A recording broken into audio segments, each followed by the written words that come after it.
Christina, Sean, good morning. Happy 4th to you and to all the viewers out there. You know, last week we were in bed with Terrell County Sheriff Thaddeus Cleveland, and I want you to listen to what he had to say about what he's dealing with in Terrell County in a horrific case that occurred there last year.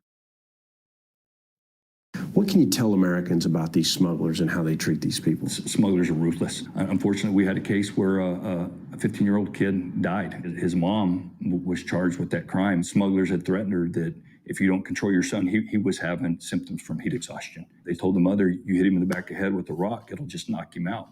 And they said, if you don't do it, we're going to do it. So she did it.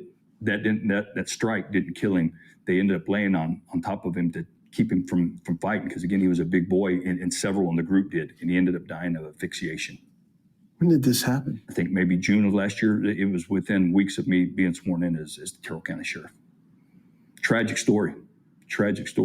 But with that, she had told the 9-year-old boy to get on his legs, because again, he's quick and kicking and squirming. So that 9-year-old brother, ended up laying on the 15-year-old's legs to help control him.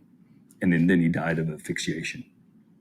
That's what we're dealing with down here with these smugglers. Ruthless. We went to the location where that young boy lost his life by not only his own family, but what these smugglers made them do. And I got to tell you guys, you talk about remote. It took us about an hour to an hour and a half to even get there by vehicle. It's such remote areas. But, you get there and you see an impression in the ground where this incident occurred. And we also found where a Border Patrol agent had put up that cross there just to some significance of the loss of life here. But it's an example of what you hear me talk about with these smugglers all the time. And I think about what the sheriff told me, guys. He said, Jaeson, in my community, I've got 700 people. He said, I don't have a crime problem here. He said, I have a national security failure at the border. Last year, he had 7,000 apprehensions by Border Patrol in his county.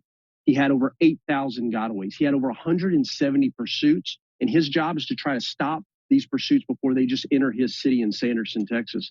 I mean, the impacts from the border, that's one county. Now magnify that across the border. And across this country, and I will say it again and again, that what we're really witnessing is the largest U.S. intelligence failure since 9/11. Back to you. A lot.